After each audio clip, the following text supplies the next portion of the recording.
Hello friends, welcome to study group Pathshala. मैं उल्लास और आज की क्लास में हम लोग डिस्कस करेंगे एक निबंध को, और ये निबंध होगा जल संकट पर। ठीक है, जल संकट यानी कि वाटर क्राइसिस, ये काफ़ी ज़्यादा इंपॉर्टेंट टॉपिक है आप सभी के लिए। इसको आप जो तैयार कर सकते हो अपने डिस्क्रिप्टिव पेपर के लिए, और इसकी कंप्लीट प्लेलिस्ट को जो वॉच कर लीजिएगा, आपको डिस्क्रिप्शन में लिंक मिल जाएगा। वहाँ से जाके आप सारे जितने भी इंपॉर्टेंट लेटर्स हैं और जितने इंपॉर्टेंट एसेस हैं दोनों को तैयार कर सकते हो। डिस्क्रिप्शन में लिंक आपको दिया गया है, वहाँ से जाके सारे इंपॉर्टेंट टॉपिक्स को आप कवर कर लीजिए। ठीक है फ्रेंड्स, इसके साथ ही साथ आप इन बुक्स को ले सकते हो जो आपको हिंदी और इंग्लिश दोनों में ही मिल जाएंगी, और 60+ टॉपिक्स आपको यहाँ पर मिल जाते हैं बेसिकली, जो आप प्रिपेयर जरूर करने चाहिए आपको। और विद इन वर्ड लिमिट आपको सारे के सारे टॉपिक्स मिल जाएंगे, लेटेस्ट पैटर्न बेस्ड होंगे, और ऐसे और लेटर आपको सिंगल बुक में मिल जाएंगे, तो आपको अलग से 2 बुक लेने की जरूरत नहीं पड़ेगी, और लोएस्ट कॉस्ट में बुक आपको मिल जाएगी। ठीक है फ्रेंड्स, आपको 30% एडिशनल डिस्काउंट भी मिल जाएगा। राइट, तो डिस्क्रिप्शन में लिंक आपको दिया गया है, वहाँ से जाके आप इनको बाय कर सकते हो। ठीक है फ्रेंड्स, तो चलिए शुरुआत करते हैं हम लोग आज की क्लास की। Let's start. इंट्रोडक्शन से बेसिकली यहाँ पर हम लोग शुरुआत करेंगे। तो इस टॉपिक को आप कैसे एलैबोरेट करोगे, कैसे शुरुआत करोगे, ये देख लेते हैं। तो जैसे कि भारत में कई सामाजिक समस्याएं हैं और कई राज्यों में लगातार जल संकट उनमें से एक है। ठीक है, यानी कि जल संकट जो है कई राज्यों में लगातार एक समस्या बना हुआ है, उनमें से एक है। ठीक है, और भारत में कई सारी सामाजिक समस्याएं हैं जिनमें जल संकट भी एक है। राइट, भारत खेती और पीने के लिए पानी की कमी से ग्रस्त है। यानी भारत में खेती के लिए पानी की कमी है, साथ ही साथ ड्रिंकिंग वाटर, पीने का पानी की भी कमी है। इस तथ्य के बावजूद की कई बड़ी नदियां भारत के कई हिस्सों से होकर बहती हैं।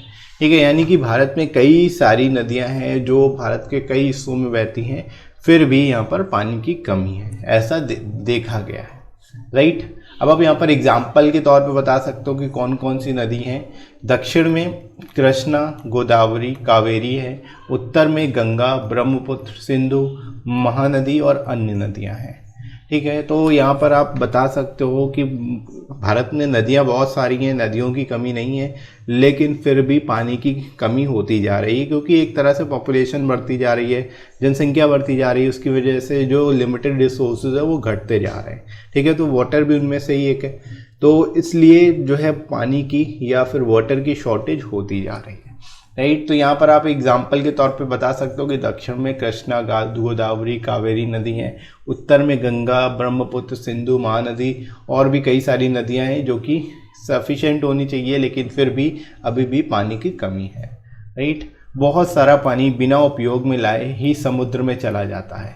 ठीक है, यानी कि इन नदियों में से काफ़ी सारा जो पानी होता है वो अनयूज्ड रह जाता है, जो कि उपयोग में ही नहीं आता और सीधे समुद्र में जाकर खारा हो जाता है, वेस्ट हो जाता है।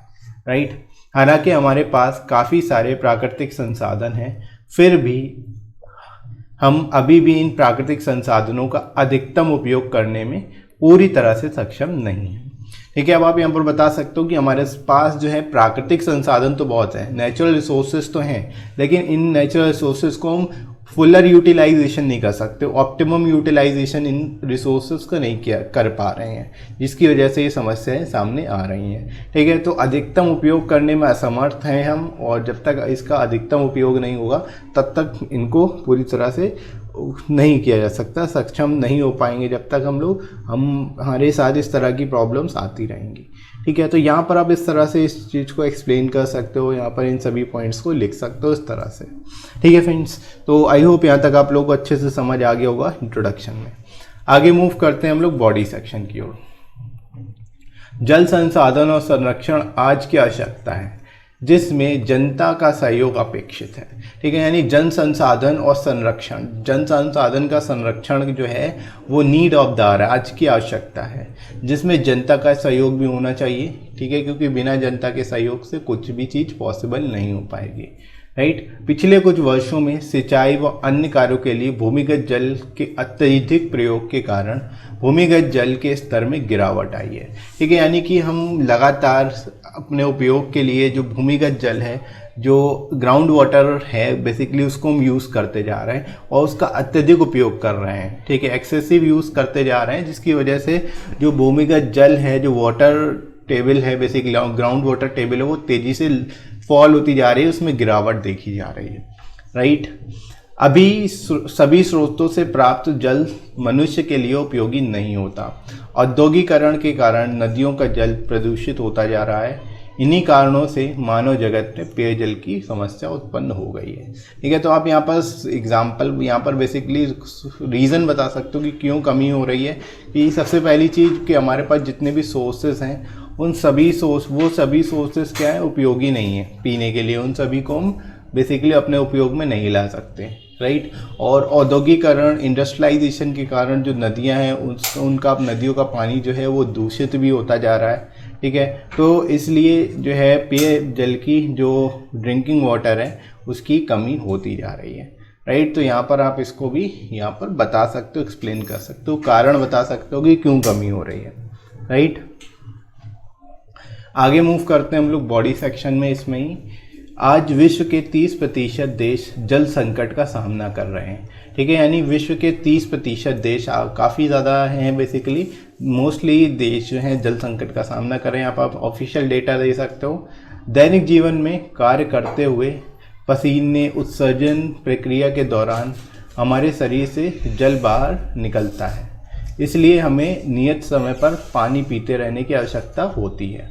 तो फ्रेंड्स, आप यहाँ पर बता सकते हो कि जो हमारा दैनिक जीवन में डेली रूटीन में पानी कई तरह से हमारे शरीर से बाहर निकलता रहता है, चाहे उत्सर्जन प्रक्रिया हो या फिर पसीने के कारण हो, तो इसलिए हमें बार बार पानी पीते रहने की आवश्यकता होती है, राइट।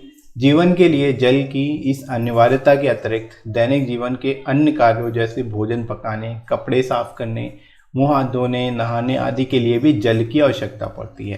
ठीक है, यानी कि ये तो बेसिक नेसेसिटी है। इसके अलावा पीने के अलावा भी बहुत सारे कार्य हैं जो हम जल के बिना नहीं कर सकते, जैसे भोजन पकाने के लिए, कपड़े साफ करने के लिए, मुंह हाथ धोने के लिए, नहाने के लिए बेसिकली जो है पानी का यूज़ किया जाता है, जल का यूज़ किया जाता है, राइट।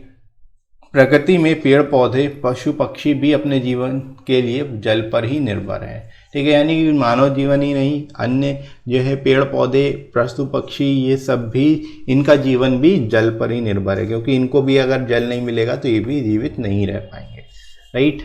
तो यहाँ तक आप इस तरह से बता सकते हो, एक्सप्लेन कर सकते हो। इसके बाद फाइनली कंक्लूजन की ओर मूव करते हैं। जल संचय हेतु नए जलाशयों का निर्माण करने के बाद उन्हें पक्का कर भी जल को प्रदूषित होने से बचाया जा सकता है। ठीक है, यानी कि अब आप यहाँ पर बता सकते हो कि कैसे जल को बचाया जाए, प्रदूषित होने से कैसे बचाया जाए। ठीक है, तो इसके लिए आप यहाँ पर बता सकते हो जो जलाशय हैं उनको पक्का करके भी प्रदूषित होने से जल को बचाया जा सकता है।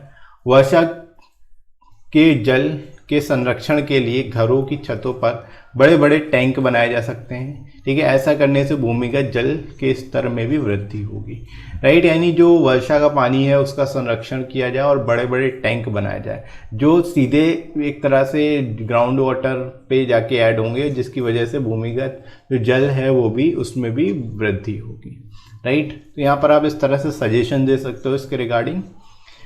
इस समय जल प्रदूषण एवं अन्य कारणों से उत्पन्न जल के लिए मनुष्य ही जिम्मेदार है, इसलिए जल संकट का समाधान शीघ्र ही करना होगा और इस समस्या के समाधान के लिए उसे जल संरक्षण के महत्व को स्वीकार करते हुए इसके लिए आवश्यक कार्यों को अंजाम देना होगा। ठीक है, यानी जो जल संकट है या जल प्रदूषित हो रहा है उसके लिए कौन जिम्मेदार है? मनुष्य ही जिम्मेदार है, आप यहाँ से बता सकते हो इस तरह से। और इसका जो समाधान है वो भी शीघ्र करना होगा, क्योंकि ये समस्या बड़े पैमाने पर पहुंचेगी तो और ज़्यादा प्रॉब्लम हो सकती है। ठीक है, तो हम सभी को जल संरक्षण के महत्व को समझने की ज़रूरत है और इसके लिए आवश्यक कदम उठाने की ज़रूरत है। ठीक है, तो इस तरह से आप यहाँ पर सजेशन देते हुए इसको कंक्लूड कर सकते हो, इस तरह से आप इसको एंड कर सकते हो टॉपिक को। ठीक है फ्रेंड्स, तो आई होप आप लोगों को समझ आ गया होगा इसको कैसे लिखना है, किस तरह से आप इस टॉपिक को एक्सप्लेन करोगे, तो बेस्ट तरीके से आप इसको लिख सकते हो इस तरह से, राइट फ्रेंड्स। तो आई होप आप लोगों को समझ आ गया होगा टॉपिक, और ये वीडियो कैसा लगा कमेंट करके ज़रूर बताइएगा। इसी तरह से पूरी प्लेलिस्ट को जरूर वॉच कर लीजिएगा, सारे इंपॉर्टेंट टॉपिक्स आपको मिल जाएंगे वहाँ पर। ठीक है, तो जितने इंपॉर्टेंट टॉपिक्स हैं उनको आप देखिए अच्छे से, और वीडियो को लाइक कर दीजिए, शेयर करिए अपने सभी फ्रेंड्स में, और सब्सक्राइब कर लीजिए चैनल को अगर आप में से कोई नया है तो। ठीक है फ्रेंड्स, इसके साथ ही साथ आप कमेंट सेक्शन के थ्रू सजेशन भी दे सकते हो, कोई टॉपिक अगर आपको इंपॉर्टेंट लगता है तो आप सजेस्ट कर सकते हो, राइट फ्रेंड्स। तो अभी के लिए इतना ही, नेक्स्ट मिलते हैं अगली क्लास में। Thanks for watching.